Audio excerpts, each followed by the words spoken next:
Welcome everyone, this is Sodeep from E for Engineering. তো আমাকেও আগের দিন কমেন্টে অনেকেই জানিয়েছে যে মক টেস্টের সাথে সাথে যদি থিওরি বোঝানো যেত বা থিওরি ক্লাস হতো তাহলে ভালো হতো। তাই আজকে আমি নিয়ে এসেছি ট্রান্সফর্মারের একটা ছোট্ট থিওরি ক্লাস। এই ক্লাসে আমি কিছুটা একদম ট্রান্সফর্মারের একদম বেসিক বোঝাবো। তো যারা মোটামুটি জানে তারা এই ভিডিওটা স্কিপ করতে পারো। আর যারা আমি এইভাবেই বোঝাবো যে অনেক অনেক ডিপার্টমেন্টের অনেক ছেলেরাই দেখছি যে তারা হয়তো ইলেকট্রিক্যাল কিছুই জানে না বা কিছুই কনসেপ্ট ছিল হয়তো ভুলে গেছে। তো সেইভাবেই আমি পুরো প্রথম থেকে পড়ানো আরম্ভ করবো, ঠিক আছে? আর আমি এই স্টাইলে পড়াচ্ছি, কেমন লাগছে তোমরা ফিডব্যাক দিও। সেই বুঝে আমি পরে পরে থিওরি ক্লাসগুলো আপলোড করবো, সেগুলো আমি আপডেট করে দেবো বা যেগুলো ভুল করছি সেগুলো আর করবো না। তো তোমরা নিশ্চয়ই কমেন্টে ফিডব্যাক দিও, ঠিক আছে? আর তোমরা যে মক টেস্টের কথাগুলো বলছো, থিওরির কথাগুলো বলছো, তোমরা একটু ধৈর্য ধরো। আমি সব রেডি আছি, আমি আস্তে আস্তে পর ভিডিও ছাড়ছি। তো ট্রান্সফরমারের ক্লাসটা শুরু হচ্ছে, চলো তাহলে শুরু করি। তো বোর্ডে যাওয়ার আগে আমি একটা ছোট্ট কথা বলে নিয়ে দিই। আমাদের ট্রান্সফরমার যেটা আমরা দেখতে পাই সেটা হচ্ছে একটা স্ট্যাটিক ডিভাইস। মনে রাখবে, transformer is a static device, ঠিক আছে? তো ট্রান্সফরমার কিসের ওপর, কোন প্রিন্সিপালের উপর কাজ করে? ট্রান্সফরমার কাজ করে মিউচুয়াল ইন্ডাকশনের ওপর। এটা এক কথায় পুরো ছোট আনসার যে transformer works on mutual induction, ঠিক আছে? আর এই মেন ফাংশন যেটা আছে ট্রান্সফরমারের, সেটা হচ্ছে আমাদের ভোল্টেজ স্টেপ আপ বা স্টেপ ডাউন করা, মানে ভোল্টেজ আপ ডাউন করা, ঠিক আছে? আরেকটা থার্ড যেটা পয়েন্ট ট্রান্সফরমার সম্বন্ধে, যেটা বলে যে ট্রান্সফরমারে কি কি ফিক্স থাকে। এটা মনে রাখবে যে ট্রান্সফরমারে পাওয়ার যে ট্রান্সফার করে, যে পাওয়ারটা ট্রান্সফার করে, সেই পাওয়ার অলওয়েজ ফিক্সড থাকে, ঠিক আছে? আর আরেকটা ব্যাপার হচ্ছে যে ভোল্টেজটা আছে সেটা সবসময় এসি ভোল্টেজ হতে হবে, কারণ ডিসি দিলে ট্রান্সফরমার কাজ তো করবেই না, আর ট্রান্সফরমার উল্টো বার্ন আউট হয়ে যাবে। আর যে এসি ভোল্টেজটা আছে সেই এসির নিশ্চয়ই একটা ফ্রিকোয়েন্সি থাকবে, সেই ফ্রিকোয়েন্সিটাও সেম থাকে, কোনো চেঞ্জ হয় না। তো আমরা দেখে নিই এরপরে যে ট্রান্সফরমারে কি কি পার্ট হয়, তার কি পার্টের কি কি কাজ আছে এবং ওয়ার্কিং প্রিন্সিপালটা কি কীভাবে কাজ করছে, ঠিক আছে? তো চলো দেখি। তো আমাদের সামনে চলে এসছে একটা ট্রান্সফরমারের ওয়ার্কিং ডায়াগ্রাম। এই যে ট্রান্সফরমারের ডায়াগ্রামটা আছে, এখান থেকে আমরা এর পার্টসগুলো বুঝবো। তো এই ট্রান্সফরমারে দেখতে পাচ্ছ, আমি পয়েন্ট করে রেখে দিচ্ছি, এই যে বক্স টাইপের জিনিসটা দেখতে পাচ্ছ, যার উপর দুটো কয়েল জড়ানো আছে। এই যে বক্সটাকে বলতে এটাকে ম্যাগনেটিক কোর বলে, ঠিক আছে? এই কোরটা মিনিমাম এই সিলিকন স্টিলের তৈরি হয়। আর এইটাকে যে দেখতে পাচ্ছ যে এটা সলিড কোর হয় না, কারণ এর মধ্যে বিভিন্ন লস হয়। সেই লসের জন্য এখানে এই যে কোরটা এটা ল্যামিনেটেড থাকে। তারপরে এই যে ওয়াইন্ডিংটা দেখতে পাচ্ছ, যেটা এই লিম্পে জড়ানো আছে, ঠিক আছে? এইগুলোকে একটা কোরের লিম্প বলে, ঠিক আছে? এইটাকে বলা হয় প্রাইমারি ওয়াইন্ডিং, যেখানে আমরা ভোল্টেজ দিচ্ছি, ঠিক আছে? আর যেখান থেকে আমরা আউটপুট পাচ্ছি সেখানে একটা ওয়াইন্ডিং জড়ানো আছে, সেটা হচ্ছে সেকেন্ডারি ওয়াইন্ডিং, এখানে লেখা আছে, ঠিক আছে? এটা হচ্ছে প্রাইমারি ওয়াইন্ডিং, এটা সেকেন্ডারি ওয়াইন্ডিং, ঠিক আছে? তো আমরা যদি বলি প্রাইমারি ওয়াইন্ডিংয়ে আমরা এখানে ভোল্টেজ দিই। আমরা আগেই বলেছি যে ভোল্টেজটা সবসময় এসি ভোল্টেজ হতে হবে, ডিসিতে এই ট্রান্সফরমার কাজ করে না, ঠিক আছে?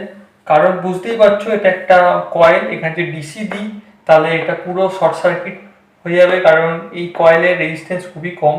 শর্ট সার্কিট হয়ে গিয়ে কয়েলটা পুড়ে যাবে পুরো। তো সবসময় আমরা এসি অ্যাপ্লাই করি। যদি আমরা এসি অ্যাপ্লাই করি তাহলে আমরা আউটপুটে এখান থেকেও একটা এসি পাবো। এবার আরেকটা ব্যাপার বলে দিই, এখানে এই ট্রান্সফরমারটা হচ্ছে আমার স্টেপ আপ ট্রান্সফরমার। আমরা কি করে বুঝলাম? কারণ দেখতে পাচ্ছ এখানে যে কয়েলটা আছে সেখানে যে টার্নসটা আছে সেখানে মাত্র 4টে টার্নস আছে, কম টার্নস।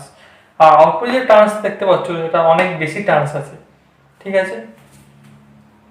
অনেক বেশি টার্নস আছে। তো এই জন্য এটাকে স্টেপ আপ আমরা ট্রান্সফরমার বলবো। তো সেটা কি করে বুঝবো ম্যাথামেটিক্যালি, সেটা আমি পরে বলে দিচ্ছি। আমরা যদি এখানে এসি ভোল্টেজ অ্যাপ্লাই করি, এসি ভোল্টেজ ধরো আপনাকে অ্যাপ্লাই করলাম ভি, ঠিক আছে? ভি অ্যাপ্লাই করলাম, যেহেতু এটা প্রাইমারি আমরা এটাকে বলি, নাম দিলাম ভিপি। ভিপি অ্যাপ্লাই করলে যে কয়েলটা আছে এই জন্য একটা কারেন্ট ফ্লো হবে এখানে, সেটাকে আমরা যদি প্রাইমারি নাম দিলাম আইপি, ঠিক আছে? আইপি কারেন্টের জন্য এখানে যেহেতু এটা এসি ভোল্টেজ, তাই এখানে এইটা একটা সাইনোসয়েডাল কারেন্ট ফ্লো হবে। এখানে সাইনোসয়েডাল কারেন্ট যেহেতু rate of change of voltage আছে, ফ্যারাডেস ল অনুযায়ী এখানে একটা ফ্লাক্স তৈরি হবে। ঠিক আছে, একটা ফ্লাক্স তৈরি হবে। সেই ফ্লাক্সের জন্য এখানে একটা ইএমএফ প্রডিউস হবে, সেটা হচ্ছে ইপি ধরে রাখলাম। এই যে ফ্লাক্সটা প্রডিউস হলো সেটা যেহেতু এটা ম্যাগনেটিক কোর, এই ম্যাগনেটিক কোরের মধ্যে দিয়ে সার্কুলেট হবে। ঠিক আছে, এই ফ্লাক্সটা সার্কুলেট হবে। ঠিক আছে, এই যে ফ্লাক্সটা সার্কুলেট হলো, এই ফ্লাক্সটা গিয়ে এই সেকেন্ডারি যে কয়েলটা আছে এটাকেও কাট করবে। যেই কাট করবে, এটাও তো একটা ফ্লাক্সটা হচ্ছে তোমার বলেই দিয়েছি এটা অল্টারনেটিং নেচার, যেটা অল্টারনেটিং ফ্লাক্স কাট করছে, তাই তো এখানে একটা ইএমএফ প্রডিউস হবে। এটাকে সেকেন্ডারি যেহেতু আমি নাম দিলাম ইএস। ঠিক আছে, আর যদি আমি এখানে একটা লোড কানেক্ট করে দিই, তাহলে আমরা এখানে কারেন্ট ফ্লো হবে, সেটা হচ্ছে আই সেকেন্ডারি বা আইএস। তো এই টার্মগুলি মেনলি পরিচিত একটা ট্রান্সফরমারের ক্ষেত্রে।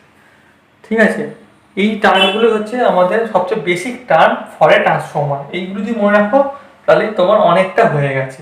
এরপর আমি বলে দেবো যে এইগুলো রিলেশন কি করে আছে। তো নিশ্চয় ওয়ার্কিং প্রিন্সিপালটা বুঝতে পেরেছো। এখানে ফ্যারাডেস ল যেটা আছে আমাদের induction, Faraday's law of induction সেটা কাজ করছে, মিউচুয়াল ইন্ডাকশন কাজ করছে, আর একটা জিনিসও কাজ করছে লেন্স ল, সেটাও কাজ করছে। সেখানে বুঝতে পারবে না তুমি, কিন্তু কাজ করছে।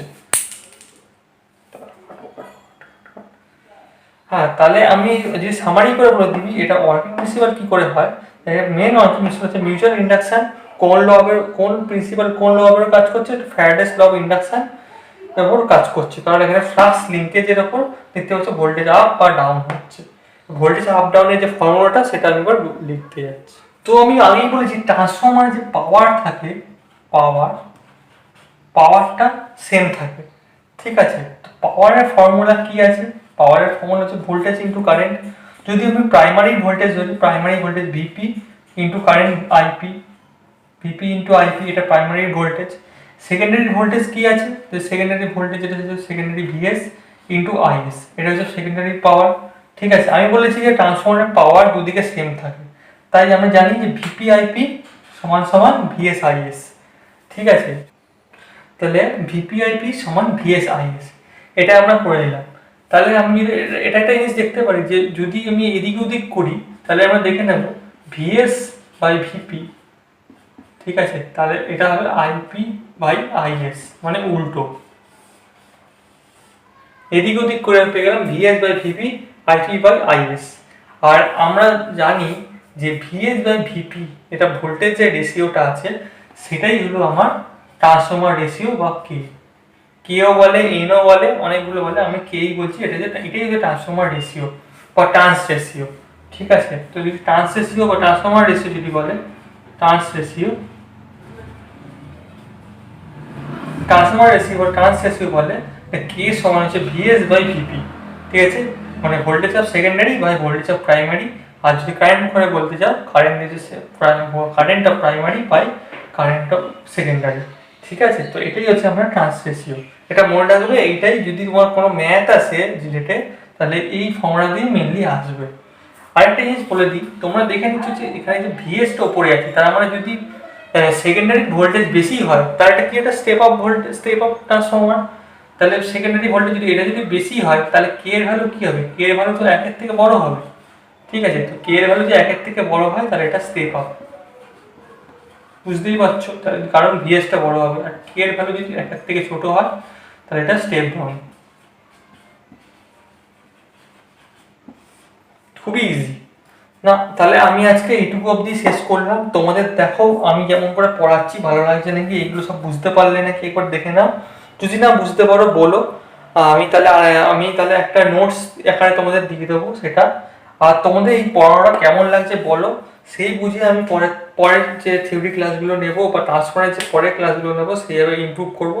আর তোমরা যদি বুঝতে পারো সেটাও বলো, যেমন সব বুঝতে পেরেছি আমি তাই সেইভাবে ইমপ্রুভ করবো। তো আজকের ভিডিওটা এইটুকুই। তোমরা কি কি বুঝতে পেরেছো না বুঝতে পেরেছো বলো। আমি এর উপর আরো মক টেস্ট তাহলে পরের সপ্তাহে নিয়ে নেবো একটা। ঠিক আছে, তো thank you everyone, have a nice day.